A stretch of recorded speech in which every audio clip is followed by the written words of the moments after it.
parents, I just wanted to give you guys just a quick overview of our parent lunch, just in case you missed it. I tried recording it, the actual parent lunch itself, but unfortunately we ran into some technical difficulties. So here, I'll just give you guys the quick highlights. First, I wanted to throw up this graph real quick. This graph is really between this graph and what we know of discipleship and the Evergreen discipleship model. It is influencing and changing how Evergreen Kids runs.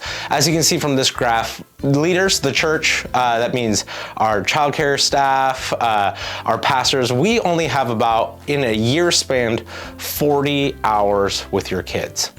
By contrast, you as a parent have 3,000 hours a year of influence with your kid. Teachers have a ton of influence, and coaches, after school care workers, all these people have a ton of influence in kids' lives. What we know about discipleship is that and Evergreen, the thing that we care about is discipleship. Discipleship happens in relationships, and it's through those relationships that real discipleship happens. And it happens not in big spiritual moments, it happens in the mundane, every bits of life. And it's like the day-to-day, the week-to-week. That's where true discipleship happens. So God strategically designed discipleship to happen first and foremost in the home. No one will be better at discipling your kids than you are. And in fact, there's this quote, and I love this quote, and I adapted it, so now I can say it's my quote. When it comes to discipleship, parents on their worst day are better than the church on its best day. So that means you as a parent, when you're discipling your kids, on your worst day that you've ever had as like an example or a role model, will have more influence and be better than the church ever could be on its best day. That's a heavy quote, and I full-heartedly believe it. God designed discipleship to happen first and foremost at the home. But he also designed discipleship to happen in community. So that graph is informing how we strategically run our ministries. So we're looking first to equip you as parents. So you'll start seeing things like tools and resources that have started already, and some that we're going to continue to start. The first one is our parent prompts. If you have gotten that sheet of paper that we pass out on Sundays, those are just some daily things. We like to call them springboards, chances for you to try something new at home. Some of them are for you to grow in your faith, because the greatest thing us as a ministry could ever do for our children here is give them great parents. Parents who are fully committed to following Christ and growing in their own relationship. So we want to help you grow in your relationship with God. And so in those parent prompts, there are challenges for you to do at home that either tie in with a message. Sometimes it's just encouragement, because being a parent can be very discouraging at times. I know that I could use some encouragement as well when it comes to parenting. So sometimes we just want to encourage you. We want to pray for you. There's specific things in there. And then sometimes it is different things. So questions to ask your kids, different ways to engage, maybe in like a family dinner, to have a discussion, maybe to pray over your kids. We've challenged some of you guys, if you've been doing them, to even model what repentance looks like and asking forgiveness. So asking your kids to forgive you. Some of these things we want to challenge you with, and also provide opportunity for you to build things into the way that you follow Christ and show your kids how to model it. And so we have the paper version. If you would like a text message, a daily text message instead, you can text this number and this keyword on the screen, and you can receive daily text messages for this. This is just one of the tools. We've been wanting to introduce some new tools. One of them is going to be tied in with a book series. It's 18 books in this series, one for each year of your kid's life, called the Phases series. And these books were put together by children's leaders and pastors, psychologists, school teachers, scientists who work on developmental, what kids are going through, so pediatricians, all kinds of things. And this Phases book is walks you through the phases of your kids' lives, how they're growing emotionally, physically, and spiritually as well. So it will talk through all kinds of things of what are the key questions that they're asking, like through infancy, the first couple years of life. The key question for them to develop emotionally and mentally is, am I safe? That's their key question. So everything we do as a parent is geared to making them safe.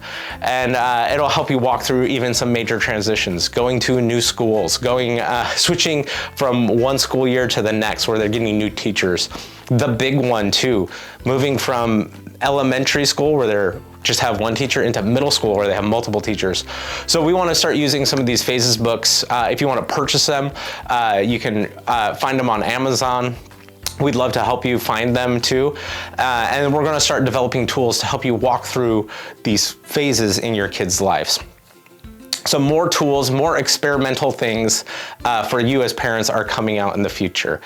The next thing that we've already started is we want to start engaging these other people of influence. So when it comes to volunteering in kids ministry, we started shifting some gears, knowing this. So one of the things you might have noticed is we have hired childcare staff, which if you are interested, we do have open positions for childcare staff still available. So you can send us a message if you are interested in working for the church as one of our childcare staff, or you know someone who would be great at it. The reason we're doing childcare staff is, one, it provides a little bit more consistency because we only have 40 hours on average a year, and we have 2 gatherings, and we have volunteers. And so to try and coordinate your kid to match up with the same leader at the same service at the same time rarely happens. And it's just the way the math works. Because volunteers average twice a month. Attendance across the nation is averaging about twice a month, and we have 2 gatherings. So just to try and coordinate all those things to happen at the same time, your kid is not interacting with the same leaders consistently, and that's just the nature of it. So we wanted to increase consistency, so we started hiring childcare staff where it's going to be the same person, the same consistent face every single week. That provides security for you guys. It provides great leadership for us and a chance to develop some amazing leaders. The other thing it does is we want to start focusing on these other areas of influence outside of the 4 walls of our building. 40 hours a year is not great, but we thought, man, what are the other opportunities outside where we can have more influence in not just your kids' lives, but kids in general for using the oikos principle. So we're looking at volunteers for coaches, volunteers to go into schools to read with kids, and finding ways to engage community as well. One of the shifts that we've already made is, you might have noticed that we stopped a few years ago doing big Halloween events here at our building. And instead, we just tried it out this past Halloween, and we're going to be doing it again, is that we actually picked a couple neighborhoods. We picked 2, and we had 2 leaders say, hey, I want to try this in my neighborhood. And so we took all the resources that we normally do to throw a big event here, and we poured it into a couple neighborhoods. So we bought and paid for free airbrush tattoos, professional airbrush tattoos for kids that came by this person's house. So they gave out candy. They also got a free tattoo, and we just had church invite cards just sitting on a table if people were interested or had questions. We're also giving hot cider away there. So we had a few people grab those or had their interest piqued. But more than just inviting people to church, that leader in their own neighborhood, in their own community, because we were right outside their front door, gained influence with all the neighbors around them. And it provides opportunity for oikos to happen and to move forward with the oikos principle. We had another neighborhood, we gave out hot dogs and hot chocolate at that one and did the exact same thing. And it was amazing to see how they gained reputation in their own neighborhood and investing in the oikos that they already have.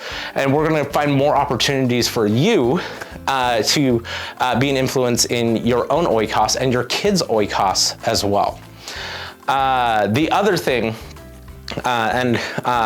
the last thing, hopefully, is you're gonna notice that as I'm gonna throw up this calendar, we are actually switching away from doing a traditional VBC or Vacation Bible Camp. And instead, we're gonna be doing what we call family nights or family parties. And the reason that we want to do this is one of the greatest needs that we as people have in the church is a need for community. And what trends on TikTok, at least in my feeds, and the phase of life that a lot of us are in is sometimes it can be hard to find friends who are in the same phase of life as you. Like I have a 5-year-old who's in preschool, and so how our schedule works is bedtime starts at like 6:30, 7 o'clock. And so when it's get home from work, it is get kid fed, get kid ready for bed, let her get up 18 times to go to the potty, and then finally she falls asleep. And by the time she falls asleep, the day is over and you're stuck there. And that routine starts at the moment you get home. If you got elementary kids getting home from school, they got homework, maybe they got after school stuff, it's hard to build community or find friends for a lot of people. And if you have community, that's fantastic. We want to encourage you to continue to grow on that. But if you're in need of community, we want to surround you with other parents who are going through the same stuff as you. And I've seen this plenty of times, especially with elementary kids, is a parent comes to pick up their kid. They said, "Did you have a great day?" They're like, "Yes." "Did you make any friends?" "Yes, I made a best friend." "Awesome. Who's your best friend?" "I don't know." "Are they still here?" "No." You have no idea who this kid is that your kid connected with. They made a great friend, but you have no idea what their name is. You have no idea who their parents are. So we want to help build community through our events. So instead of you just dropping off your kid at the Evergreen VBC, we want to say, hey, there are some amazing churches who are doing amazing VBCs, and we see the value of it, and they are doing it fantastic. They're doing it better than we could ever do it. Summer Hummer is a great example of an amazing day camp that we could never top. So we want to say, hey, if you want the best camp in town, man, that's the one to go to. They're going to do a great job discipling or teaching your kids there. What we want to focus here on is getting you and you as parents and your families connected into community. So we want to focus on the whole family, not just the kids when you drop them off.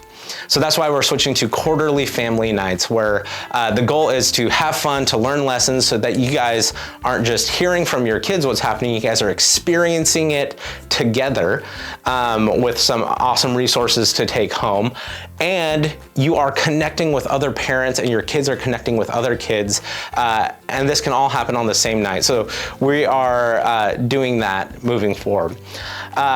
So all this to say is we are experimenting with a lot of different things. A lot of different things are going to be happening, and sometimes it's going to be trial, sometimes it's going to be error. So we thank you for your patience as we continue to grow and learn.